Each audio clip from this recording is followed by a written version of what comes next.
Welcome back to the channel, and as you can see, I have a Squier guitar box, and I also, for reasons which will soon become apparent, have my American original Lake Placid Blue 60s Telecaster. So, just came home from work. This was waiting for me. We will crack this open. At first, I was not going to buy this, but a friend talked me into it, and it does not take much convincing for me to get a new guitar. This was, as is often the case on this channel, if you've been watching for a while, a musician's friend's stupid deal of the day. This guitar, which has much more modest packaging, I'll say, than a classic vibe, is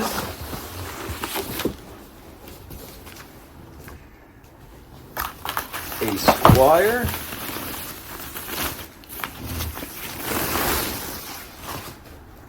Bullet Telecaster in Lake Placid Blue. And of course, the American original series was recently discontinued in favor of the American Vintage 2 series. So you can't get this guitar from the factory anymore, but not long ago it was the most expensive standard production line American Telecaster in the traditional Telecaster setup.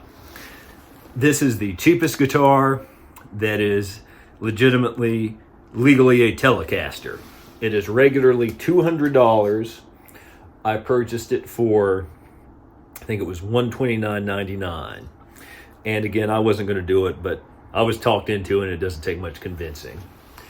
So, just as you saw, just out of the box, one thing I noted, because I did a video comparing the classic vibe Lake Placid Blue Esquire custom to this one, and then a Vintera bodied parts caster that had a Lake Placid Blue body.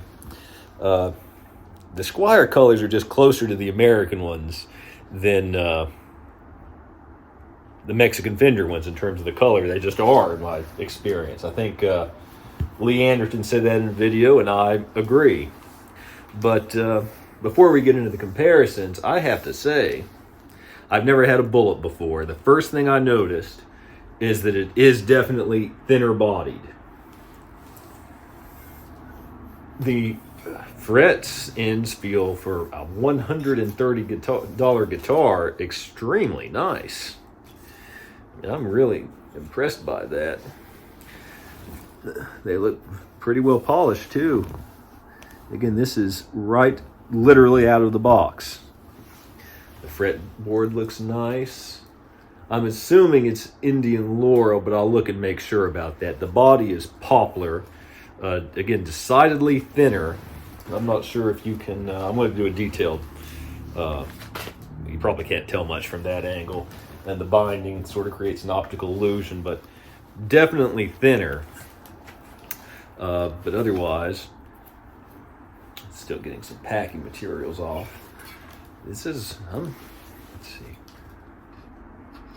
Knob does grind a little bit there. Might just need lifted up some. This one feels good. Switch, nothing special. This is a top loader. Like the pick guard, it's sort of a vintage mint green color. Let's see, the nut looks like it's cut pretty well. Again, I know it's kind of hard to see. Squier, the standard tuners. Neck has a very natural feel to it. It's probably just a very light finish, but of course it's maple. But again, poplar body. My main black Telecaster, which is a 90s Mexican one, has a poplar body. So I know a lot of people look down on poplar, but it's always treated me well. We'll see about this guitar. Standard Bullet pickups. I'm not really sure if these are Alnico or ceramic magnets. I have to take a look and see. These are definitely 9s. I have to look. You might be able to That string's not ringing. Let's see. There we go. It had slipped off the edge of the fretboard. The action might be a little bit high, but not horrendous. This is really comfortable to feel. Look at it. It looks like it was made in 2022. It's January 2023 as I record this.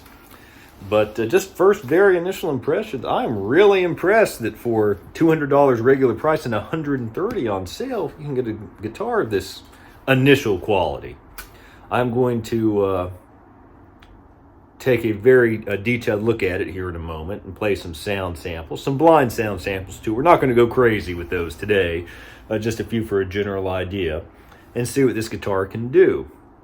Now, one thing I'm thinking about doing, I'll say planning on doing, but honestly, this neck's so nice, initially at least, it's making me somewhat reluctant to take it off, is I would like to perform extensive upgrades to this guitar to see how it compares to this guitar, which is amazing, with a few $100s worth of upgrades over the coming months. Probably new bridge. I have one actually that's an American Original 2 bridge that has a top loader option that I have in mind. I have a neck. It's either going to go on this or another body. Different pickups. So I'm going to get an impression of this guitar first, but I would like to do a series of upgrading this one. Not necessarily to make it a clone of this one, because I don't need two identical guitars, but to see with a few $100s in modifications, in terms of overall quality and performance, how close you can make the cheapest Telecaster to what at the time it was made the most expensive production Telecaster. So again, for purposes of comparison going forward in this video, this actual street price, so to speak, new, is $200. And again, this was recently discontinued, but depending upon, I think it came out in 2018. I think it was $1,900 when it first came out, and by the time it was discontinued, it was $2,049 new. So this guitar is almost $2,000 more than this guitar. So let's see what that extra money does or does not get you. Okay, I have it tuned up. I have not touched the intonation or the truss rod. This will be the first time for me hearing it plugged in. I've just strummed around with it, unplugged a little bit, and it sounds pretty good.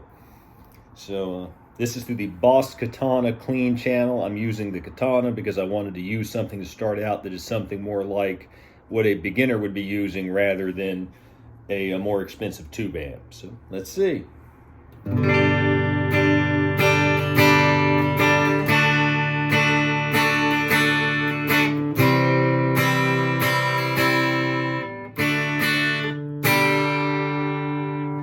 Not bad at all. That was the bridge. Let's go to the middle position.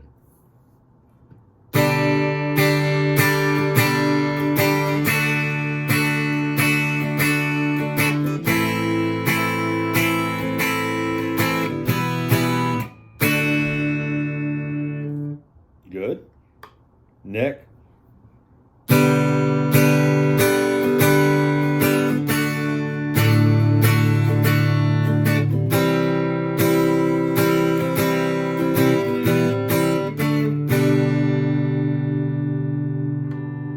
Back to the bridge. Let's try out the volume knob here.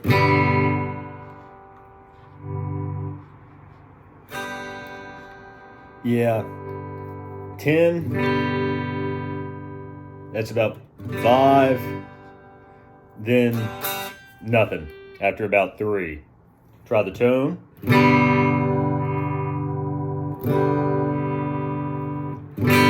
10, about 5. Nothing. So I will say that those are not very good, but you don't really expect them to be.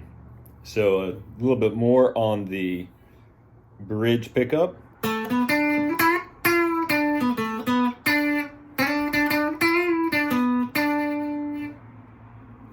Middle position.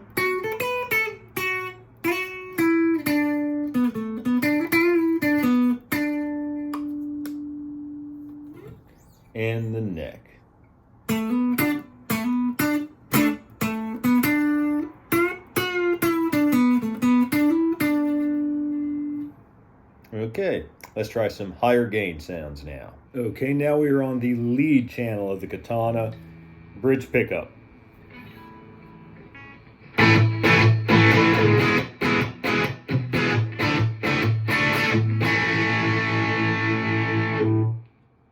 Middle.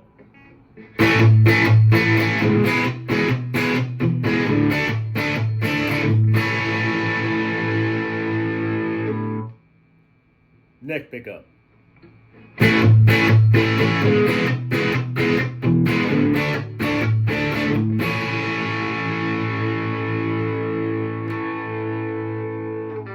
Back to the bridge.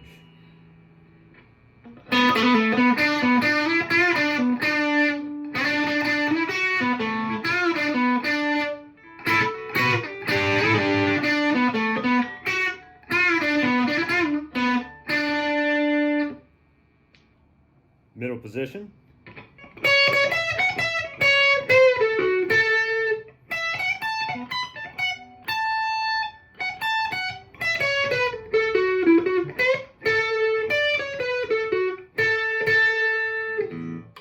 And the neck.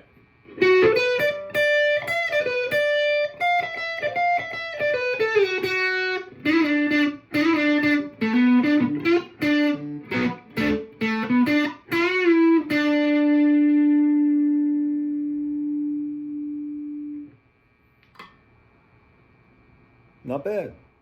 Now for the fun of it, we will do a quick blind sound comparison between these two guitars. I'll be using a Noble's ODR1 overdrive pedal, a Marshall DSL1 head, and a Black Star 2x12 cab, mic'd with a Shure SM57, which I also used to mic the Katana in the earlier sound samples. So, let's see how they sound.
Okay, I will let you make your final guesses as to which is which. Before I reveal that, I will say that that was definitely closer than I thought it was going to be.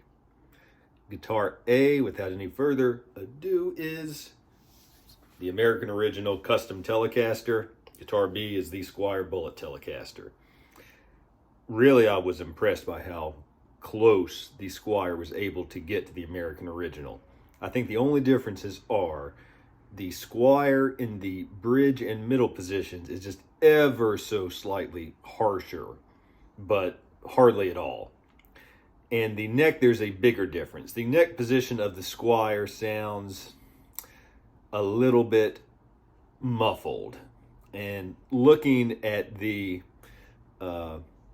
sound samples in the editor, there was definitely more output in the American Original. And the American Original is a very vintage output guitar. It is not high output at all.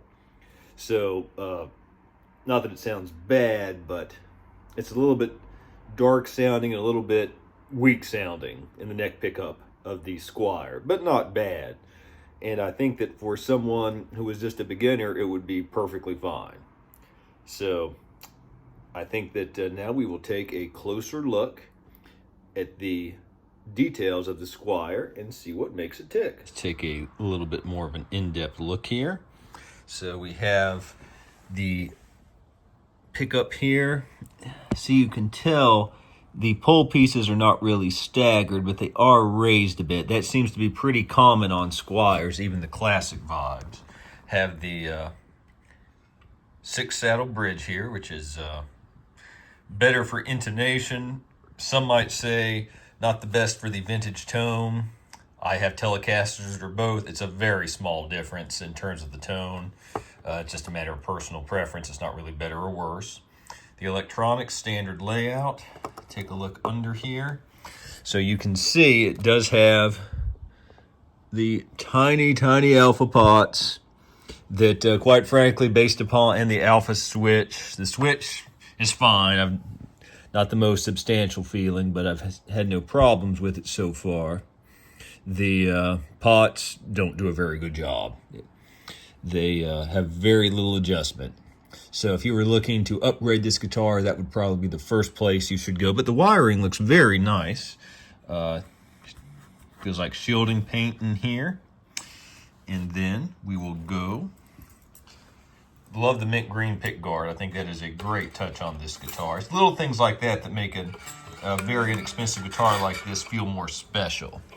So we'll look here. I have my radius gauges. It is a 9.5-inch radius, as you can see. The fretwork is impressive for this price point, and not bad at any price point. I don't do the Phil McKnight sock test. I would say the fret ends, and keep in mind that where I am, it's winter and dry here. Probably a 3.5 out of 5. They're a little bit rough, but nothing bad. The 8th fret is a little bit high. I've pushed it in pretty good. That might be something a beginner wouldn't know how to do, but I've been able to gently knock it a little further in, and the buzz is largely gone. So that might be something to keep in mind. I will say the frets are very well polished for a guitar at this price point. The wood grain looks pretty attractive, again, for such an inexpensive guitar. The nut cut well. These are 9 to 42s, I believe, in terms of the strings. The truss rod, I'm not sure how well you can see in there, trying to get the camera to focus. A lot of adjustment. That is great. Of course, it's just black paint there. The headstock looks nice. The tuners, they're not great, but they're not bad. You can get it in tune. There's no big jumps. 2-string trees, people have varying opinions on that. Some more expensive guitars will have 1, some will have 2. Then if I'm putting the controls back gently here to try to flip it over. Okay, control panel is back on. Taking a look at the back. This is, of course, a top loader, not a string through. That is another thing that's just not necessarily better or worse, just a matter of taste. And then you see some fingerprints because I've been playing this a lot. My black 1992 Mexican Telecaster, which is my #1 guitar, is a poplar body like this and a top loader like this, so it certainly doesn't bother me. This is Lake Placid Blue. It's a little bit darker than my American Original, but probably closer in color to my American Original than the Mexican-made Ventera body parts caster that I have. 4-bolt neck, maple neck. Looks very nice. Very, even calling it satin might suggest more of a finish than it has. It does have a finish, but it's very natural feeling. So good shape, standard C-shaped neck. You can see it's made in Indonesia. And again, there's the back of the unbranded tuners, which again are cheap but work well. You can see the seam there in the wood. Skunk stripe. Pretty standard Telecaster stuff.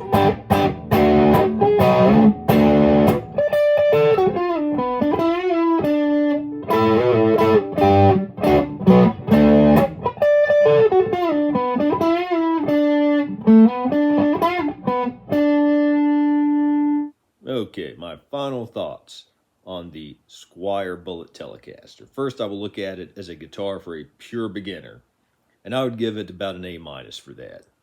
There's some great things about it. First, it looks great. As I mentioned a few times, this great mint green pick guard. It's 3-ply too, as you can see there. Sounds great for this price point, and it plays really well. For the most part, other than the one high fret, which I'll get to a little bit more in a minute, the fretwork is great. The back of the neck, the smooth, almost natural feel, great neck shape. It just really, really plays well.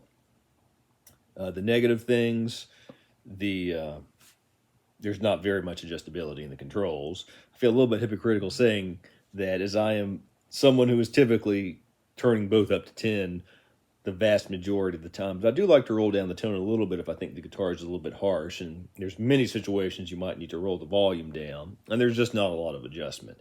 And that's an example of something an experienced player could swap out pretty easily, but an absolute beginner likely would not know how to. And it honestly probably wouldn't be worth paying a tech to do that. The other main negative on this guitar was this 8th fret was high enough to cause some serious buzzing when you played on the 7th fret, but I think you can hear. I was gently able to tap that back in, and that was not difficult at all. But again, an absolute beginner likely wouldn't know how to do that safely, or even know that that was something they would need to do. But that was easily fixed, but again, that might be something that would be a problem for an absolute beginner. And the tuning machines, there's nothing wrong with them. They don't have any huge jumps when you're trying to tune, and they're fairly smooth, but you can just tell when you're using them. They don't have the feel and that sense of confidence when you're tuning them as you do with a higher quality tuner. But again, for an absolute beginner, that should be fine. That would not keep them from getting this guitar tuned up and ready to go. I think that at the $200, or as I was fortunate to find this one, $130 price point, this is a no-brainer for a first guitar. Because, and I'm familiar, I have not played an Affinity, and I would love to, a current Affinity, and I would love to. But I've basically played almost everything up the range or something comparable to it in recent years for Telecasters, or Esquires, as if you saw my video about my Lake Placid Blue classic vibe, Esquire. And I would say that if you are an experienced guitarist and you have the money and can afford a classic vibe, and you're looking in the Squier realm, it is worth the extra money for the classic vibe. It is absolutely a better guitar. But for an absolute beginner, going from, and I'll use standard retail prices, $200 to $480 is a huge jump, especially if you're talking about like a kid whose parents are just buying them a guitar they don't know if they're going to stick with. And I think this guitar would be wonderful for that purpose. Another thing, this is a super light guitar. It is 6.2 pounds. By comparison, the American Original Telecaster is 7.4, which is pretty light, but this is super light. So again, a younger person might find that more comfortable, or anyone that is looking for a lighter guitar. Now, from the perspective of someone who's been playing a long time, like me, this might be a little bit slight in stock form to be a guitar you would just pick up and love, though I really like it a lot. It is absolutely worth the money.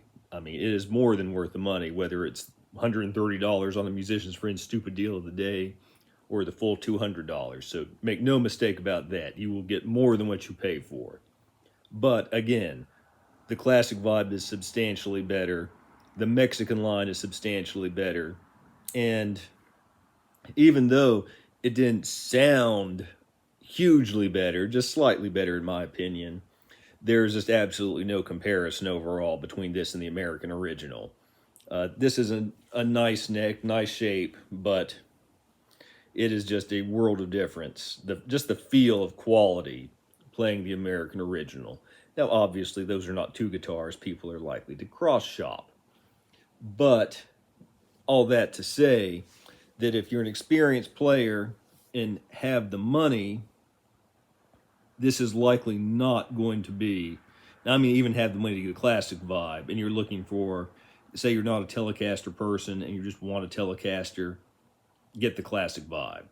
If you need a backup guitar, or you have a nice Telecaster and don't want to take it out live, and you can afford a classic vibe, get the classic vibe. And I'm talking about if you're not wanting to do any work on this to modify it. I'm going to get to that in a moment. But this would be, but if you're short on cash, just want a Telecaster to try, don't want to spend very much money, this is a true Telecaster. It's not a replica, it is not a toy, it is an all-out Telecaster. It's just a little bit thinner and lighter. And again, it's not string through, but there are a lot of Telecasters over the years, including the Jimmy Page Stairway to Heaven Telecaster that were not string through. And again, I have owned many, many Telecasters over the years. I own many, many Telecasters at the moment. And I think this is definitely a worthy entry in stock form. But even though you get a great value for what you pay for is not going to get you even what you get for roughly double the price. That said, if you are looking to mod a guitar and you're just looking for a template for that, especially if you want something that's super light, I would definitely give this a look. Because this body, I mean, I think it resonates really well. Let me grab a pick here. Might be a little bit out of tune, but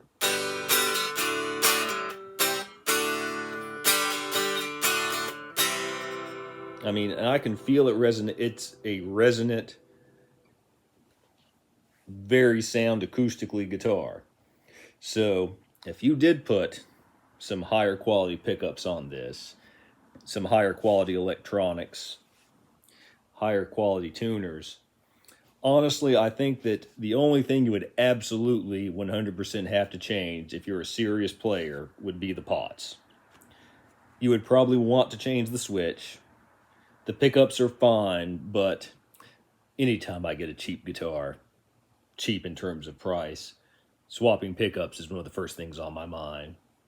The tuners, again, they work, but you'd probably want something a little nicer if you were going to gig with it or something like that. So, all that said, that is exactly what I'm going to do. As I think I mentioned earlier, I'm going to put a new bridge on, not because there's anything wrong with this one, just because I've had that bridge for a while, the American Professional 2 bridge. Because I think, I'm not 100% positive, because not all Telecasters have the same screw pattern here, and I think this is the same screw pattern. If not, that's the beauty of it. I didn't really want to drill into the Ventera body that I'd originally intended that for, and I like that bridge and those saddles that came with it when I ordered it from Stratosphere for a parts caster. But this body, I'm not that, won't be that torn up about. And I've done that before, but still, I always feel bad tearing into the wood of a guitar. I will probably change out the electronics. There have been some expensive pickups I've been wanting for quite a while that I will likely get for this. I won't say what exactly in case I end up changing my mind about what I get, but I'm excited about that. Even though I do really like this neck, I have a roasted maple V-shaped Mexican Fender Telecaster neck. It will either go on this or another parts caster that I've been working on for a very, very long time.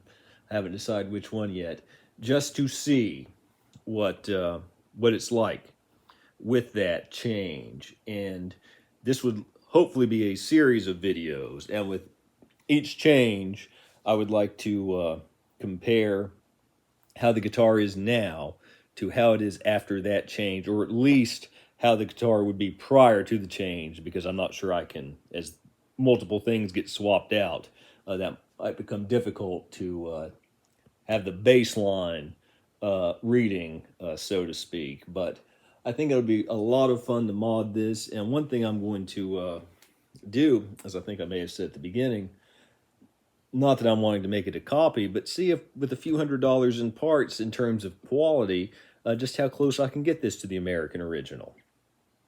So that should be a lot of fun.